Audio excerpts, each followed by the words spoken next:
We are live on the air, so welcome to the second installment of Faces of Stone. I am Marc Macon. You guys want to introduce yourselves? I'm Noah Diamond, and on a scale of 1 to 10, 1 being I don't like Twin Peaks, and 10 being I have a cat named Agent Cooper, I am an 8. I am Amanda, and am responsible for Noah being an 8. Thank you for that, Amanda. We do appreciate it. I am a 315. I'm waiting for my free toaster. So let's jump right in and get to what happened. So there was quite a bit of development going on here. First of all, we see Doppelkoop finding a red handkerchief and meeting up with Tim Roth, who I guess is not playing Philip Jeffries after all. No. But he is. He does have a Southern accent. He does. I mean, I guess. Yes. Theoretically, he could be. I doubt that's Jeffries, right? No, I don't think it is. But in our previous installment, we talked about how having another British guy do a Southern accent as Agent Jeffries would be fun. And would be right. We almost got there. So these guys were obviously there to take care of Cooper, or evil Cooper. They seem to be at his second call, and he picks up Chantel again. Yeah.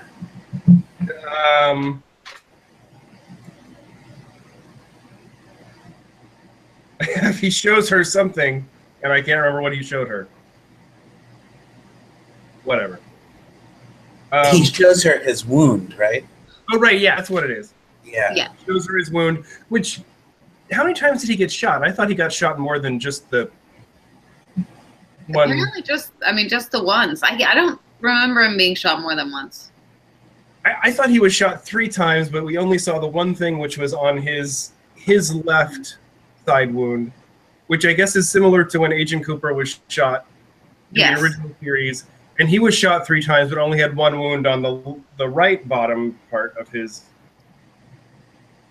There again, it's interesting. Shot in the mirror way that Cooper was shot. It might have been significant too that Jennifer Jason Leigh says it looks like you were lucky. In other words, it looks like the bullets didn't hit anything important. So she may not be clued into the degree of his supernatural abilities. Exactly. We still got no confirmation as to whether Bob is still inside of him or not. So then we see Diane on the plane. Well, okay, let's talk about this because, okay, so he gets the phone and he sends that text. The coded Right. And then has them kill the phone. And then I couldn't make out everything that was on that screen. What? I couldn't make out everything that was on the screen of the phone. What was on the screen of that phone is what Diane was texted later in the show. Was it? Yes. Yeah. He was texting Diane. Diane is working with Evil Coop. I totally missed that. Fuck. Okay. Do we think that's definitely true? I mean, I think it's definitely true that, yeah, he texted something like the conversation around the dinner table is very lively. And then later when Diane is waiting at the morgue for Gordon and Albert to finish examining Briggs's body, she gets a text and it's that message. But okay, I don't know if this necessarily means she's in league with Evil Cooper. I don't know if she's happy about it, but she's working with Evil Coop. She knows what that code means. What was that? Does she necessarily know it's Evil Coop that she's getting that message from? Yeah, you can tell. Though, you know, now that I'm thinking about it, maybe it was a code that they always had back in the day, and it means something still, like, to what's about to happen now. So this was a code that she had with, like, Cooper when he was himself. Cooper, yeah, maybe. Right. Oh, I have to pause everybody for a second for Amanda's Beauty Corner. Very Okay. special installment of Amanda's Beauty Corner. I'm wearing my sparkly owl earrings. All right. And though they're sparkly, they're not what they seem. Do you know what they say? All right, I'm done. I'm done. Um, Thank you. okay, so so we see Evil Cooper directly contacting, I forget the character's name, but the guy that sent the photos to Ike the Spike. So I think we can reasonably assume that Evil Cooper is the person that's giving him his order. Right, and the guy that he says don't ever let yourself get tangled up with a guy like that. It's definitely that guy. And that's also the guy that gave the woman the command to kill Dougie / Coop. I guess it has to be. Although, I mean, she was communicating with someone in Argentina, right? She Because was. that just No, she was, but I don't know why. Why, Noah? I don't know. That's one of the questions. well, we know that Philip Jeffries was in Argentina at some point. Right. And we Doesn't know that necessarily- Evil Cooper was kind of hanging out there. And the only existing photograph of Cooper in the last 25 years was that picture of him in Buenos Aires, right? It's heavily photoshopped Yeah. Yeah. photo. But the guy in Vegas says, Evil Cooper asks him, "Did you do it yet?" And he says, "Not yet." And he says, "Well, you better do it quick, you little twerp." Right. And so, and that was He says he wants it done in the next 2 days. in the next 2 days. And we know there are 2 days till the date that Bobby and Hawk and Truman are going to go follow the I believe there's a instructions. mistake there. Because the dates on the paper are October 1st and 2nd, correct? Yes. And the date that Matthew Lillard signs the paper is September 20th. So either we're not on the same timelines here, or there was a mistake. Are you sure it's not 30th? No, he signs 9/20. I know. I'm not sure. No, I'm not sure. No, of course. No, I'm not sure. I'm not sure at all. I have to look. Now that would be interesting. I mean, You all keep talking. but if a 2 could have been a 3, and then that would. I don't think so. I think it was 9/20, but if I could pick it out like that, then Lynch knows it was there. Right. Yeah. So then we get Bushnell talking to detectives. What was their name? Rusco? Is it Oh yeah, Detectives Fusco. Detectives Fusco? I love those guys. The 3 brother detectives, one of whom just laughs. He actually That's got his- a couple of lines this time. But then we learned that Dougie was in a car accident, and since then he's had these episodes. And that right there's- about the time of the car accident was when he came into existence. Right. Basically, 1997. So there's nothing about Dougie prior to 1997, which I guess supports this. He's a manufactured. So what about Janie E? Well, we can. I guess how old do we assume Sonny Jim is? I mean, he could have been. I assume Sonny Jim is adopted. I had a Even funny if he is, thought we can. during that I think waiting that- room scene. Okay. Yes. What was that? No, please. I'm sorry. Go ahead. I think you were I continuing. think that there's 1997. If Dougie was created, manufactured in 97, he could have met Janie E, and she just doesn't know that he's this fabricated creature. And then they had a kid or adopted a kid who blinks backwards. During that scene when they were in the waiting room, Dougie and Janie E, I had a funny thought that we're all kind of waiting to see when he realizes who he is and becomes the Agent Cooper we know. But as we were talking about a little bit in our last conversation, he would be re-entering reality as a man who lost 25 years and had an evil lookalike wreaking havoc on everything he loved. So he wouldn't necessarily be happy. It would be like a great tragedy for him to realize what's happened, along with realizing who he is. And I had a funny thought, which as with all of this show, I don't think I can make it a prediction, but as a thought exercise or as a what if, I just wondered, what if somehow some version of Domestic Bliss with Janie E and Sonny Jim is Dale Cooper's happy ending, ultimately? You know, because this woman, if we accept that Janie E and Sonny Jim are real and that they aren't manufactured non-people, you know, this woman has a pretty terrible thing that's happening to her too. And I just thought, boy, I mean, as with all predictions, like the idea that Laura's doppelganger was murdered and Laura's alive, I don't think we can really say, oh yeah, I think that's what's going on here. But that occurred to me. That might be a beautiful ending. That this is the ending for Cooper, is that he has this kind of mildly comatose yet happy life. That's no, terrible cars. No, I don't mean that. I mean that he will realize with terrible cars. No, perhaps he will realize who he is and he'll get himself back. But Janie E, I don't think is letting go. Yeah, you know, yeah. And she could become an ally of his in his journey and struggle, and you know, perhaps that's how he's going to wind up. You know, he's got this family waiting for him. A guy who missed 25 years of his life has this ready-made family kind of waiting for him. Okay, I can see what you're saying. Yeah. So we do see a little bit more progress, I guess, towards him waking up. I thought awakening was about to happen. I think I whispered it. It's about to happen right now, when they were in that waiting room, and I was so afraid of it happening because of what we had talked about and how sad and fraught this was going to be. And I just think he's going to wake up and the first thing he's going to say is, "How's Annie?" And it's going to kill us all. We're all going to die immediately.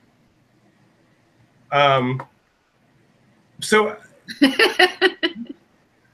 I think that, like, it seems like the music, which was clearly lacking in the earlier episodes, and we're getting more and more music as it's going along, but especially in relation to Dougie. So he's looking at the American flag and he kind of faintly hears. I've been thinking of other times where he's heard music, like when whether or not he's heard it or not, when we've heard music, when he's drinking coffee, we get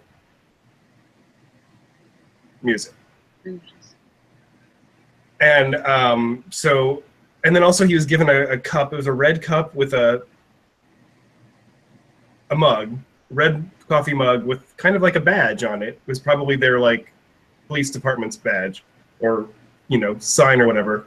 I kind of thought that was going to trigger something in him, but it didn't necessarily seem to. Then they took that to get for prints.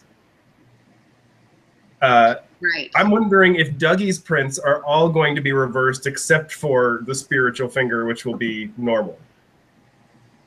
Reversed from real Coop or reversed from evil Coop? Reversed from real Cooper. So he's... Well, but it's not Dougie's body. I mean, the body is Dale Cooper, right? Because Dougie's body disappeared. Oh, I guess that's true. It wasn't... Oh.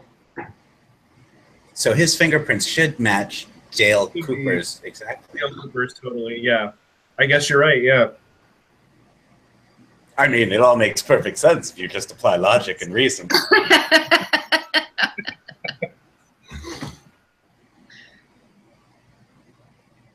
So, and then he watches the flag, and then this... He gets somewhere. He gets a step further than he has been. He is... And I think he follows the red shoes, and then he looks at an outlet for a while. He's piecing things together.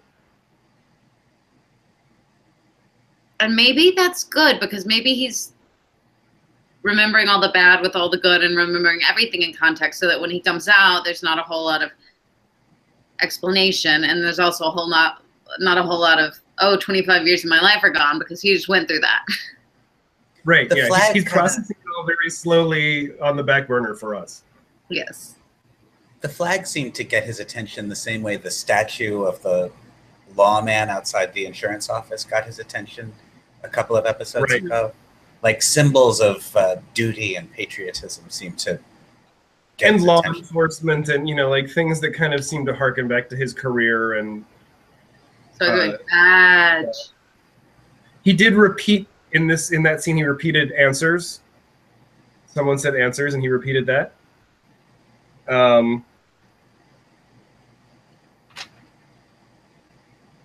Oh, his boss. Yeah, his boss. Let's talk about this guy for a little bit. Bushnell, yeah, who's got the poster of himself, Bushnell Mullins, above his desk, where he used to be a boxer, I guess, and that's hanging above his desk. And Dougie took a liking to that poster too. Well, he seems to have quite this affection, this misplaced fatherly affection for Dougie that Dougie doesn't seem to return in any way. Yes. But this man keeps trying to help him.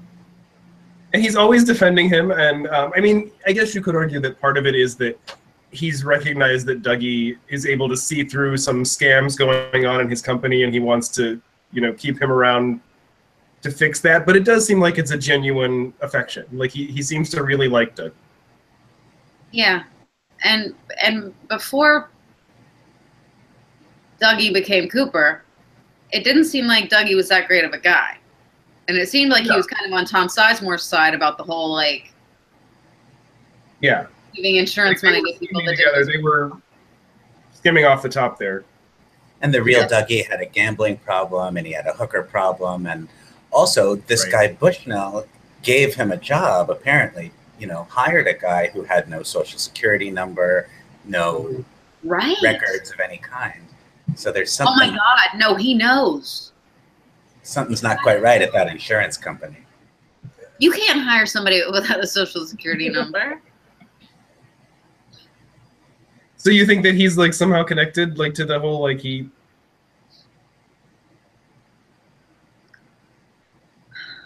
I don't know. It's like everybody is or nobody is.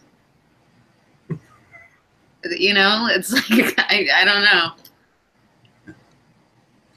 So let's talk about Ike for a second. So he calls and says, "No cigar. I'm taking medical leave." Yeah. And then he goes out of his hotel room, and the detectives find him. Yes, everybody's waiting for him. So which I don't understand what he was expecting. He went to such pains to kill his first victim in private. He killed another person for witnessing it. And then when he went to kill Dougie, he was just like, broad daylight, I'll just shoot him right here. Maybe he thought because there was a crowd or whatever, it was going to be easier. But, I mean, what was he actually being brought in for? Or what were they trying to get him for? Because it wasn't Dougie. Because they were like, Ike the Spike, finally, blah, blah, blah, blah, blah. So is it just he's just his life of crime? Yeah, I guess so. But, I mean, they seem to have identified him for this. They have his fingerprints, or they've got his whole part palm. of his palm. You got your his whole palm. That was great after we've gotten used to the idea of Ike the Spike as this figure of horror and this really scary guy. Suddenly he just gets trapped, and Detectives Fusco have a little laugh at his expense. It was a very... a laugh that is not, it doesn't make any sense. Yeah. Okay, so, and then Andy and Lucy, with that, I thought, very adorable little chair scene. They have a cute little marriage. And there's something going on with chairs. The description of this episode was, "This is the chair," which we eventually find out has to do with the Major Briggs chair. But Lucy and Andy have this chair thing going on, too. Which was I wonder if that chair changed color, too, because I was wondering if that's the chair that Major Briggs is sitting in when he's having his visions in the season 2. He has all of these, visions towards the ends of season 2, and in one of it he's sitting in a big chair, and there's vines and stuff around him, and he's talking about the White Lodge. Anyway, so I still am a little worried about Lucy. I feel like they're kind of trying to tell us that she's not quite right, especially with the thing with Sheriff Truman and the cell phones, and Andy's like, why does this keep happening over and over? I just wonder if maybe Lucy's been kind of losing it. Yeah, that cell phone thing with her in a previous episode, I didn't know how to read that. I couldn't tell if it was just comedy that was falling very flat, or if it was some kind of clue to her psyche somehow. Yeah, well, and then there was also the thing with the thermostat. She was calling the company and saying it doesn't tell us what is going on when no one's here. That seemed like a very Lucy thing, though.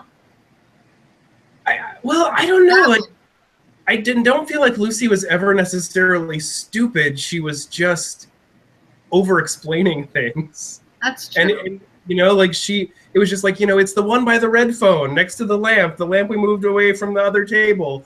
Yeah. It wasn't, you know, in this season, it seems like Lucy's confused.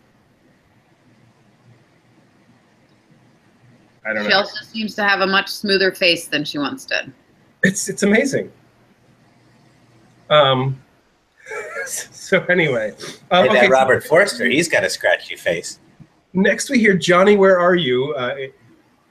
In this big, fairly empty, large house, and Right. yeah. So I guess that was Johnny Horn, because in the credits it was Jan Darcy reprising her role as Sylvia Horn, Ben Horn's wife and Audrey's mom, and when we see him like laying there on the floor, he's right next to a picture of Whitetail Falls or whatever they are from the Great Northern. So Johnny Horn. Yeah, I forgot all about that little interlude. It went by so quickly, and it came in the middle of so many interesting things. Yes, I forgot that even happened. Right, and that's how Leland died. That's how Maddie died. It's horrible. Mm-hmm. People getting their face. And that's how Cooper almost died. I mean, he bashed his head into a mirror. I mean, there's this whole like bashing your head into things is a recurring theme in Twin Peaks. But yeah, that was kind of out of nowhere. Like Johnny Horn is a pretty minor character overall, and Sylvia Horn has only had like maybe 5 lines in the entire series. The only way anybody would have known that was who? What's it? Johnny Horn is if he had been wearing his headdress. That's right. Yeah. Anyone would have known. Yeah, and he wasn't. So, so that was a thing that happened. We still, speaking of all these horns, though, still no Audrey. We still have not seen Audrey, and we are, you know, at the halfway mark. So then Bobby and the whole sheriff's department basically go to see Betty Briggs. Yes, and this was a really very heartrending and beautiful sequence. Yeah, it was. And it was really nice to see her. Like, her character has been there a few times, but not done much, and this was really giving her a nice thing to chew on. So I liked seeing her in that part. And I love going back to the old series and the fact that there was foresight into what was going to happen right now. So you feel like you feel a little more taken care of maybe than you did with the last episode, because you feel like somebody's keeping it all together for you, and it's not just going to go out like an atomic cloud somewhere. It still could again, though. It still could again. Well, that is worth saying about this episode in general. This definitely was a return to the momentum of the episodes preceding episode 8. And I wonder, I really am interested now to see, like, will episode 8 have been an anomaly in this series? Will we ever get some concrete answers to the new questions it raised? Or is that just kind of a footnote? Yeah, we will see. I would imagine some of those elements are going to come back here and there, but probably not for an entire episode, unless that's the final episode. I mean, Roach Frog is coming back. Certainly. That didn't happen for no reason. And I think somewhere recently I heard that Lynch had years ago talked about something he wanted to make called a moth frog. Noah saw that too. Yeah, so that was, I guess that's probably the same thing, moth frog. Yeah, he talks about frog moths in an Inland Empire DVD extra, right, in which he cooks quinoa and talks about frog moths. Yes. Well, I think that's the one. Oh, well, that's something to say, too, about this episode right from the beginning. A lot of Gordon Cole, a lot of comedy, a lot of really funny. As soon as we were on that airplane with Cole and Albert and Diane and Tammy Preston, it really felt like a very joyous episode in its early notes. And speaking of them, like their smoking scene was really great. Yes. Like they just. I love that Tammy has taken this, or the actor, or David, or whoever did this, has taken this idea of Tammy Preston as this. She's constantly in movement. You know, she's constantly in motion. Her hips are always moving. We're always getting these. So when you put her in a place where nobody's moving, she's still moving, and she can't stop, and she keeps moving and keeps posing and keeps going to, but her hips keep swaying because she just can't stop, and it's hilarious. It just became this thing that she is. She's just hips, you know. It was amazing. The whole scene, yes, and then the whole time that's happening, Laura Dern and David Lynch are just staring at each other. Yeah, and it's amazing. It's fantastic. And David Lynch is the one who keeps having to look away. Yeah. I am really digging Laura Dern as Diane. It's one of my favorites in the new series, and but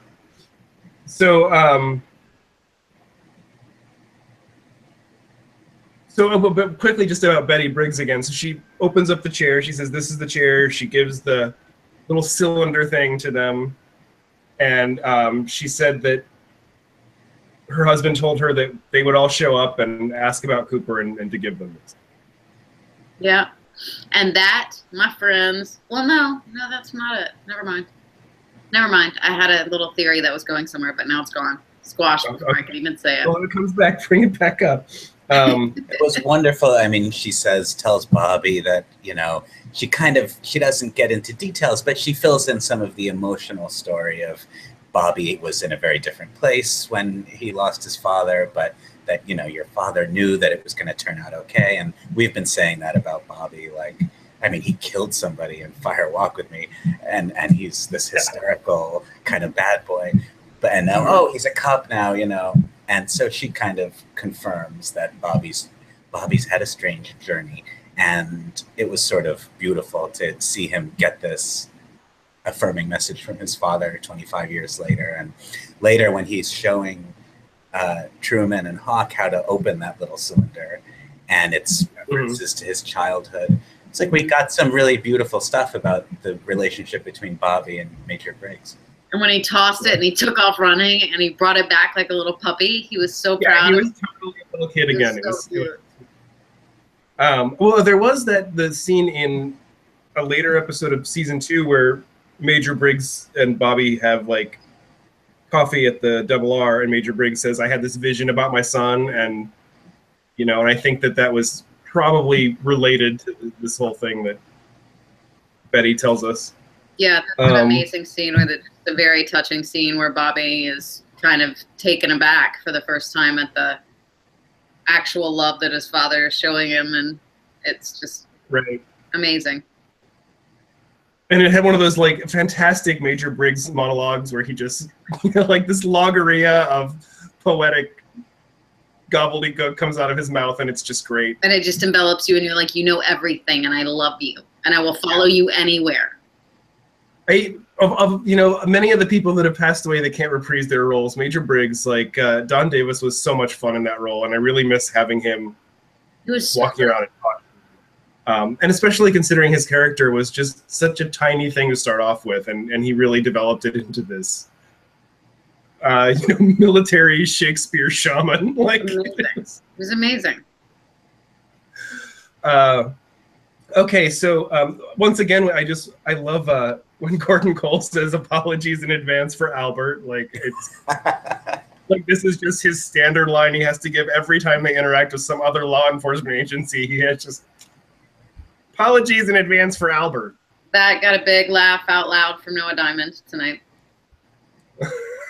I love in general the idea that David Lynch is this sort of demented auteur delivering this cryptic masterpiece that we all struggle with and try to decode and what's going on in his mind. And you feel like he's leading you somewhere and you trust him, but not entirely. And his status as the writer and director of this thing makes him into this gigantic figure. But the on-screen role he gives himself is like Gramps, the comical stagehand, who it's just a delightful comic, award-bait kind of performance. I love Gordon Cole.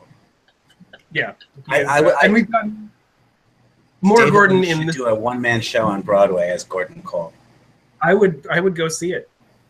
I think he should do a one-man show on Broadway called Gramps the Comical Stagehand, and I would go in a second. So, okay, we learned that Hastings and Ruth Davenport had a blog finding other worlds, basically. Yes, and that they met the Major somewhere where it sounds an awful lot like some lodge, perhaps. Well, Exactly. no, it couldn't have been a lodge. He was looking for the lodge because he wanted the coordinates, right? He was lost. The Major had been to the White Lodge in the original series. Yes. So he at least knew how to get there once. Now, maybe you needed to find new coordinates every time you wanted to go back. But he also apparently, so he said he was hibernating. Yes. So it seems like he was already in the lodge. And he was ready. Was he ready to get his body back? But while they were happening, he started floating up. And when that happened, his head disappeared. His head disappeared. And wait, what else happened? And they called it the zone, by the way. Yes. So was that when his head got chopped off suddenly? He could no longer leave the lodge? So maybe like in the lodge he was whole and then his head got chopped off, and while they were in the lodge witnessing his head, that's when his head got cut off. Right. And then when he woke up, what's her name was dead. Right. So he identifies Briggs. He floated. He said, Cooper. And also Hastings said on a couple different occasions things like there were so many people there. Yes. And I'm wondering if that means the woodsman, like there was just this flock of. Mm-hmm. That's exactly what I thought when he said that there are so many people there. Yeah, it seemed a lot like the kind of the woodsman descending on.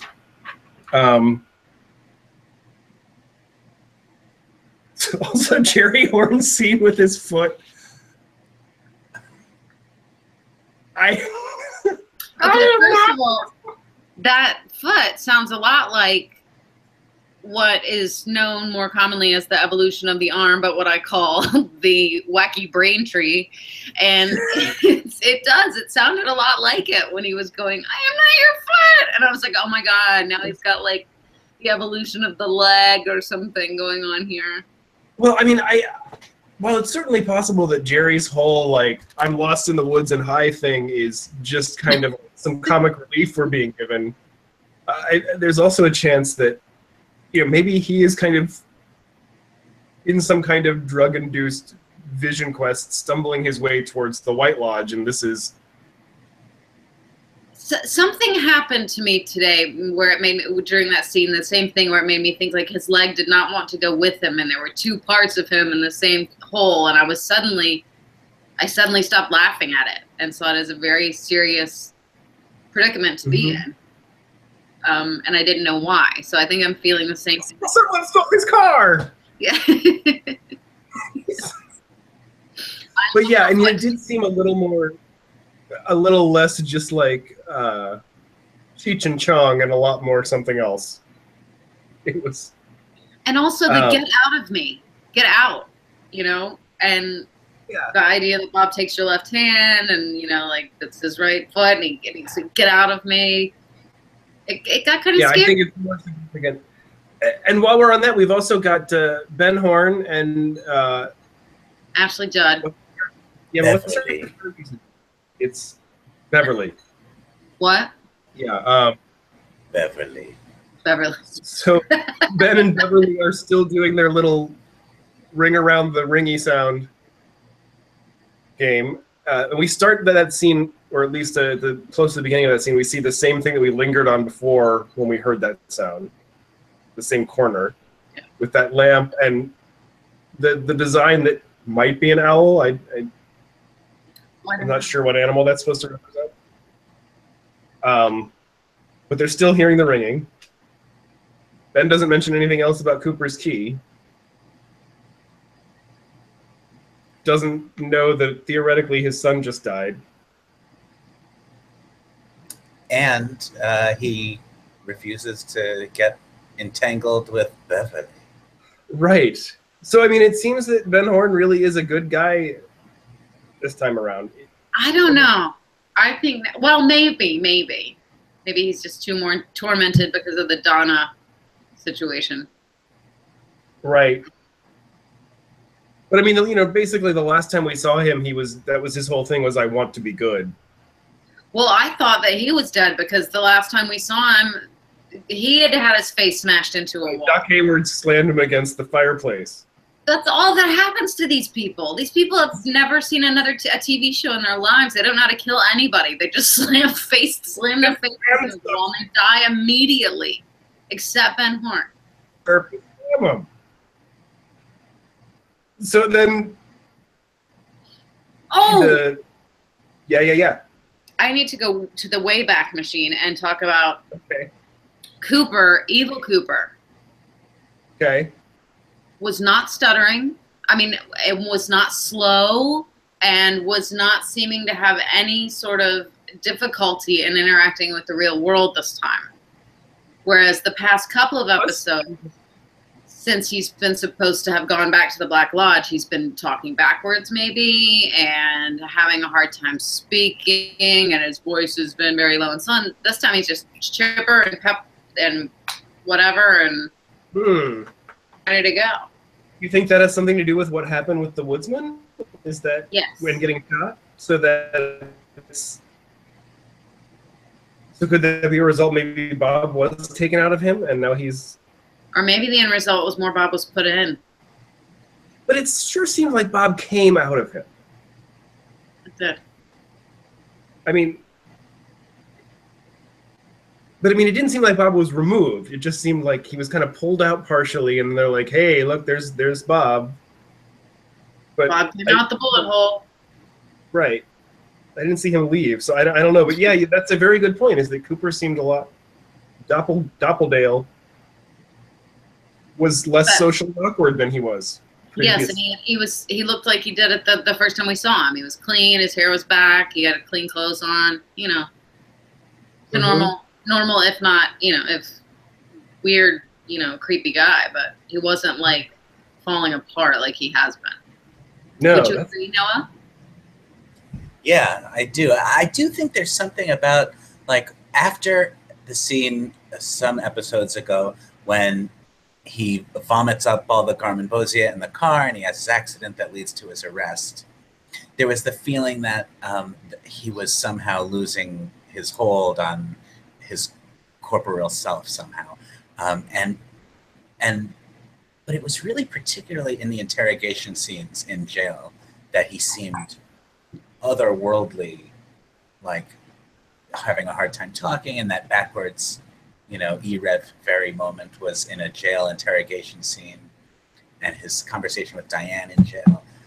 I don't know. Too, when he was talking to the warden in the warden's office, he was a bit stilted there too. He was, yeah.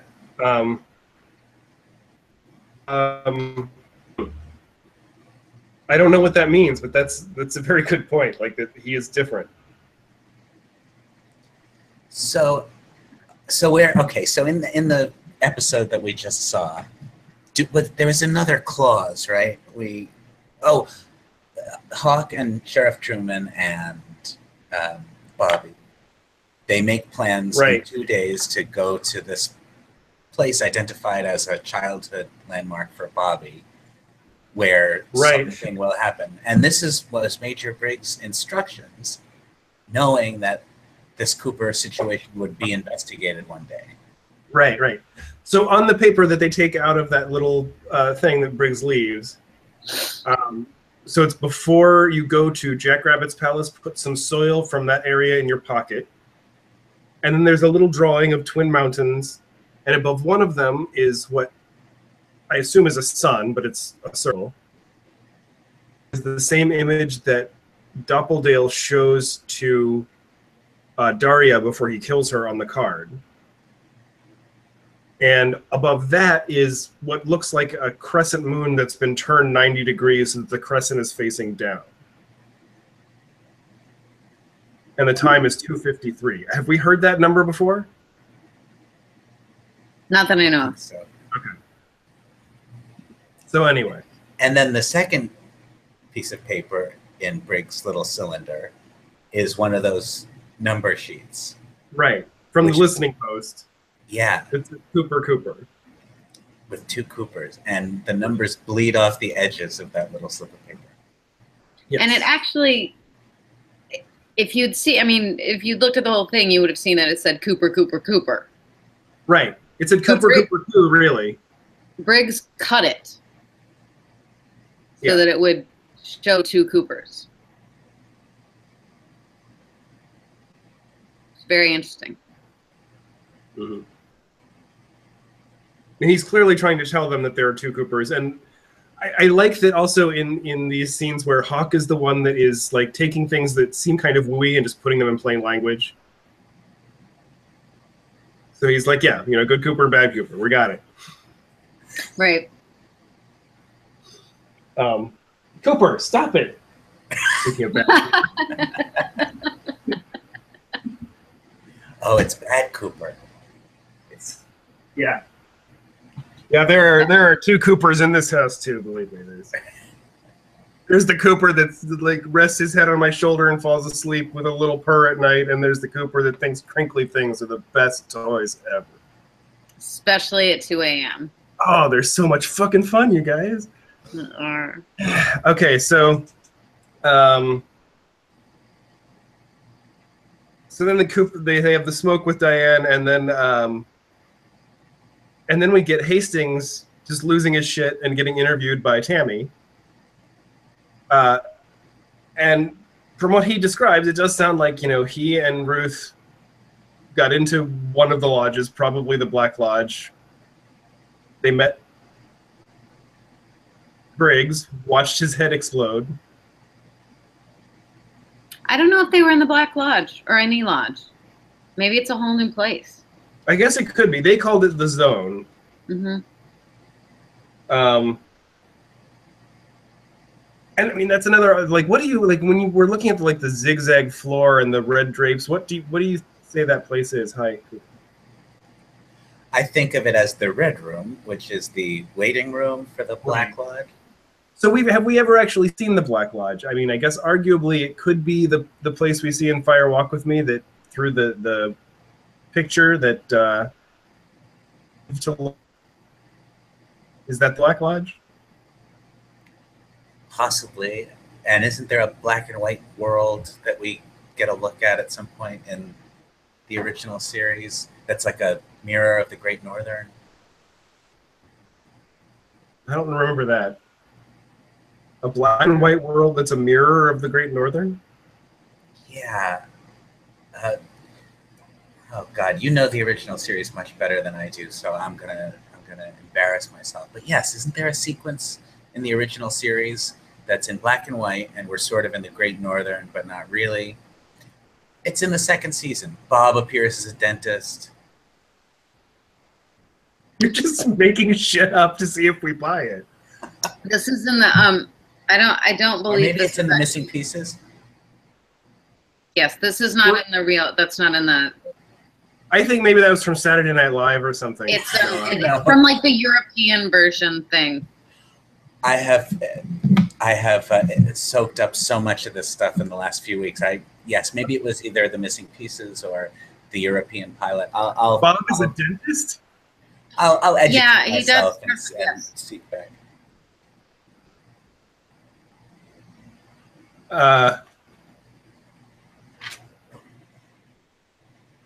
Well, you really shut that down, Okay. didn't you, Noah? Sorry, everybody. Sorry. But then, so the last thing that we really see before the final performance at the Roadhouse ends are these girls in the Roadhouse These meth heads. telling wrote that strange, wrote out. like, inside jokes about animals. There's zebras and penguins. This really strange underarm rash that she keeps scratching. Oh my God! What's? I mean, come on! Really? You're gonna make me watch They were both that. very casual about that. I mean, I that lived rash. through the Atomic Nightmare bullshit, and now I have to watch 2 minutes of this meth head scratch her armpit. Show me some love. That is beginning to feel like a bit of a pattern, and a scene at the end at the Roadhouse that doesn't feel connected to anything else. Right. But usually we get a little bit more about that in subsequent episodes, I guess. Like, because that was how we were introduced to Richard Horn. Like, he, just had a bunch of asshole moments in the Roadhouse, and that was all we knew about him until later he was fleshed out thoroughly when he hit a child. Right. And then we realized not such a bad guy after all. No, now we can relate to him. Yeah. Okay, but they did talk about zebras, which are black and white. True. And penguins, which are black and white. Which are black and white. So very black and white world. Also, Dale's joke about the penguin. I believe, the only joke that Dale's ever told is, how do you know I'm not? Or right. What if maybe I am wearing a tuxedo? So, I don't know. Well, they were talking about one of them getting fired from a job flipping burgers. She got a job flipping burgers across the street. Despite the armpit thing. That's really what gets me. She's flipping burgers with that hand. Yeah. That's where and you're serving them to people. Mm-hmm. From that girl. Yes. Yum. Thank you, David Lynch. Okay. So I think we've pretty much gone through everything that happens. I mean, what are our overall feelings of this episode?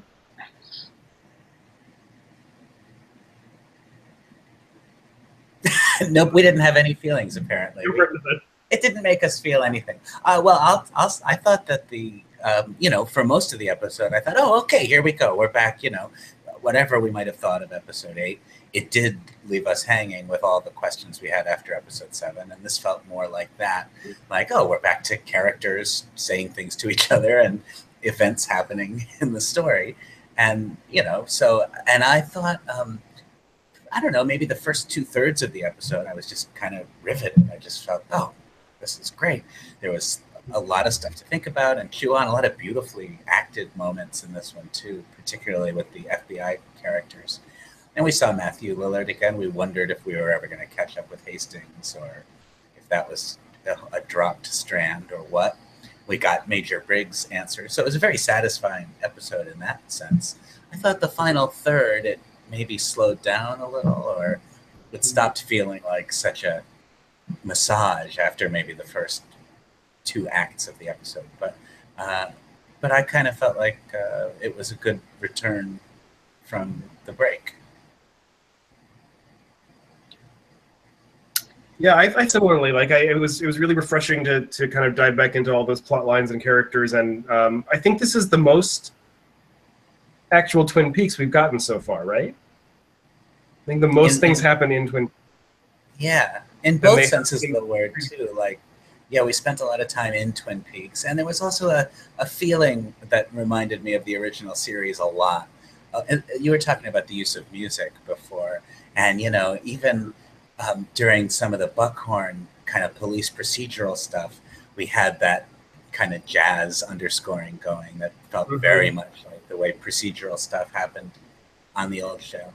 Right. And the first time we went to Twin Peaks, it was kind of a weird angle shot down from the pine trees to the sheriff's office, and there was this very distinctive guitar lick. And it really felt like it's continued what we had been saying up to episode 8, which was every episode feels slightly more evocative of the old Twin Peaks than the one before it. Mm-hmm. Amanda? I enjoyed it. I felt like I feel like if you could just take the surrealism and you could take the realism and we could just blend them a little bit more, I would enjoy it more. It's just so hard. It's like whiplash going back and forth with this guy. But you know what? That's why I love him too. But like this time, even there was just the most corny joke. What was that joke that David? I don't appreciate your language very much. It's buckhorn, right? The buckhorn. No, it was that. I laughed at that, but there was an even more corny joke that was just like, this is like watching a sitcom, Thursday night sitcom. But I liked it a lot. I liked how it moved it forward. I could watch, you know, Laura Dern and, you know, chew gum for an hour. So I love that part of it. I'm looking forward to seeing more, you know, interesting weirdness unfold, and people talk about interesting weirdness. That's my favorite parts of the whole thing. I'm really excited about Bobby kind of leading this charge, it seems. I wasn't really excited about it when Hawk was leading it, and now it feels like Major Briggs has kind of handed the keys over to Bobby to redeem himself for all the things he did as this kid and for not saving Laura, and maybe he'll save Laura in some way. Interestingly, another thing, right? Another thing is, do you think that Lynch is keeping Coop away from Twin Peaks and showing us more and more Twin Peaks so that we'll remember again that Twin Peaks and Cooper are different and he doesn't belong there and he's not Twin Peaks? And that we'll see Twin Peaks as its own entity without Dale Cooper in it, because that actually is what it is. And at the beginning of the season, Dale had to come in and learn Twin Peaks. You know, it's not that Twin Peaks learned to be with Dale. Mm-hmm. Something I thought about tonight. Yeah. I mean, I think that we've certainly gotten, you know, closer to Twin Peaks the closer that we assume he's getting there. But I like this idea that, you know, Twin Peaks is not Dale Cooper. And that everyone that's missing him so much watching this is saying it doesn't feel like Twin Peaks without Dale Cooper. It was Twin Peaks before Dale Cooper, you know. Right. It was Twin Peaks for 25 years after Dale Cooper. Yes. Or was it?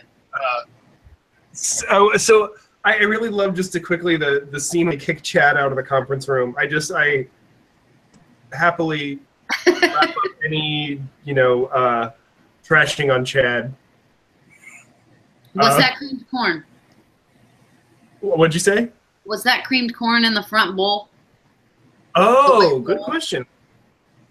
I think it was. Corn. Creamed corn. Anyway. I guess I don't particularly think of Chad, though, as evil so much as just a dick. He's a douchebag. Yeah. And I think his character seems to exist almost exclusively to be hated. To be that guy. I do kind of hope that he gets, you know, smacked in the face with a golden shovel by the end of this. That there's just something. Or like maybe somebody just comes and like his head, you know, whatever. Right. I just hope that when we finally see Chad get it, it's satisfying, because fuck that guy. What are some other threads that we haven't seen anything about for a while? We haven't seen Becky come back. Shelley's daughter.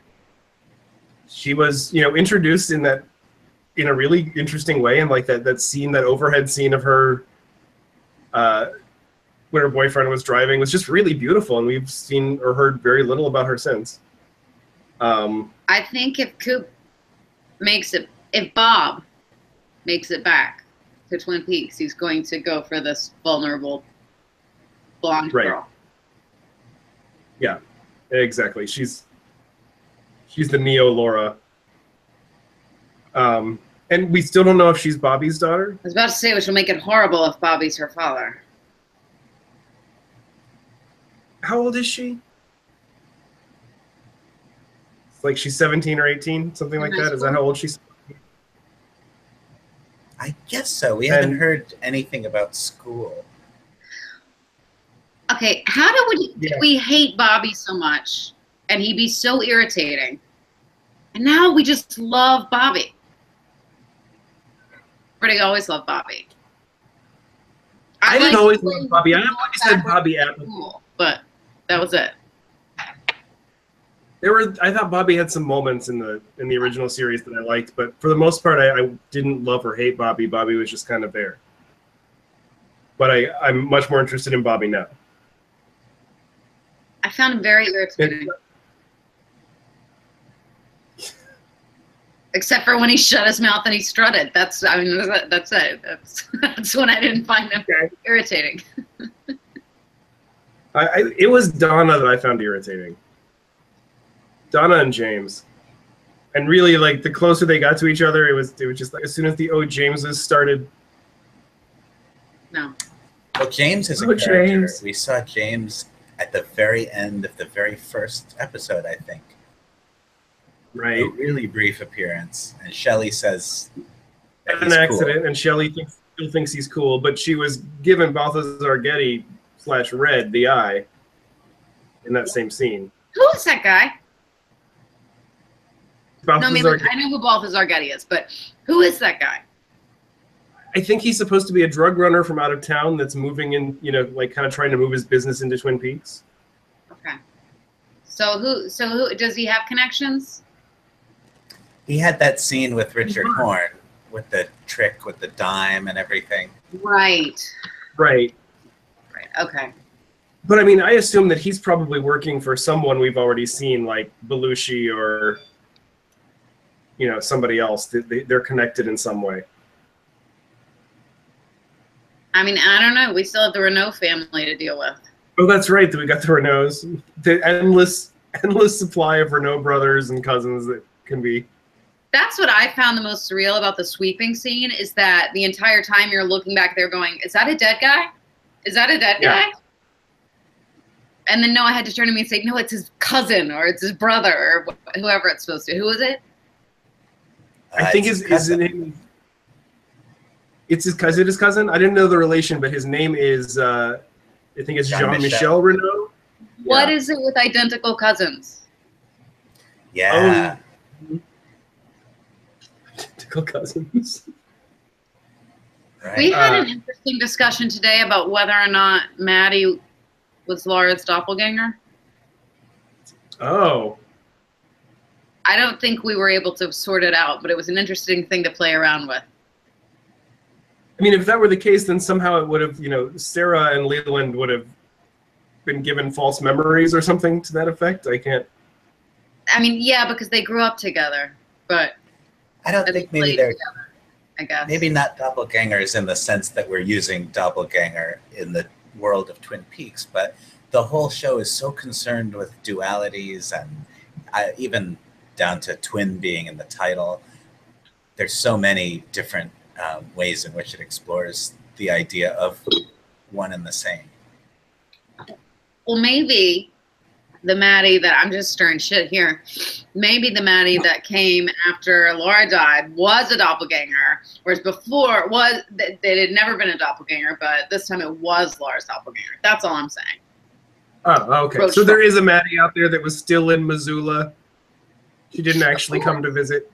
Of course. And it was just Laura's doppelganger. She's going to come visit, and she's going to be like, where's Uncle Leland? And they're going to be like, he killed you, and it's going to be very confusing for her. Right. It'll be very awkward. Where's Uncle you? So in our last conversation, Marc-Anthony made a prediction and encouraged us to make predictions too, and we didn't do it at all. We didn't listen to him.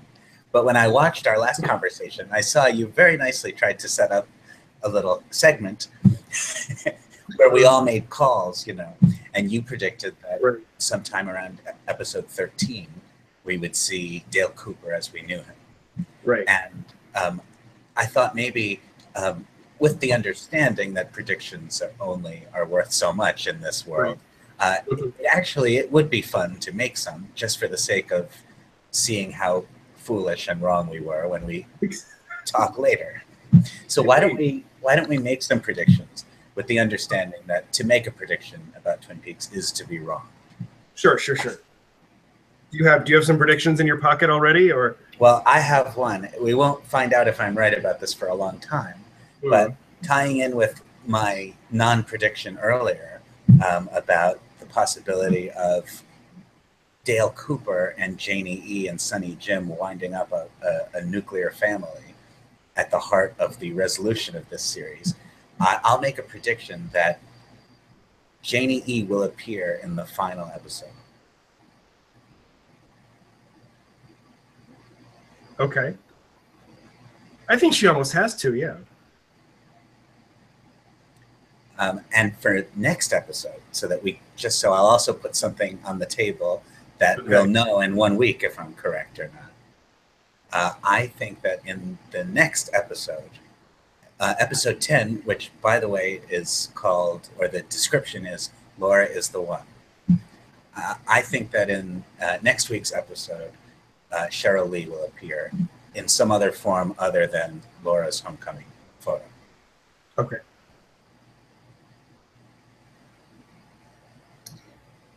I predict that when we see Audrey Horne, she will be either a high-powered businesswoman flying in from international places and has not talked to her father in 25 years, has not been back to the Great Northern in 25 years. Or, and I came up with this when I was half asleep last night, falling asleep, and I said it out loud and I remember it, so I'm going to say it. She appears scarred with a mask as the proprietress of One-Eyed Jacks.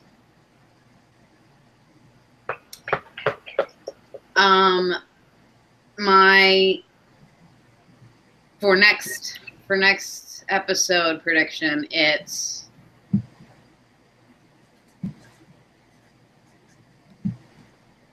we will find out where Donna is.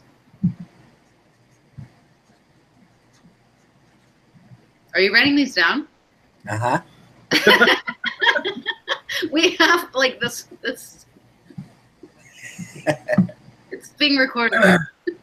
Okay, so I'm just gonna. I have no reason to make this prediction. I'm just making a prediction just because. I'm guessing that in the next episode, we will see a part of Philip Jeffries, like his hand, or something like that. He'll be responding to something, and we'll just see him press a button or whatever. We're teasing you with some Philip Jeffries. All right.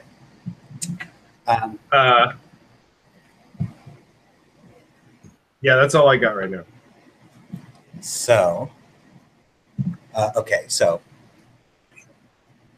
my predictions are Janie E. will be in episode 18, and Cheryl Lee will be in episode 10. Okay. The Sisk predictions are Audrey will be a businesswoman, or will be the proprietress of One-Eyed Jacks. And what was your second prediction? Let's not forget the mask. She needs that Phantom of the Opera thing going on.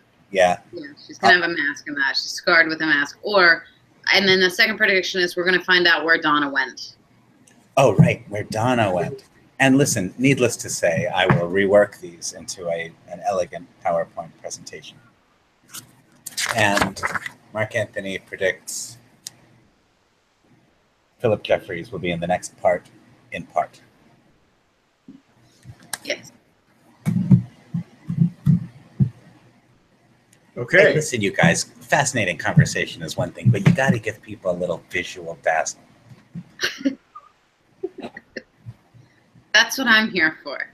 That's why I'm wearing these earrings.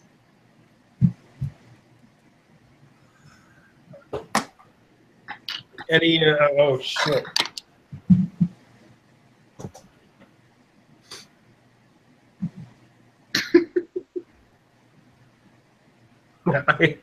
Faces of Stone. Faces of Stone.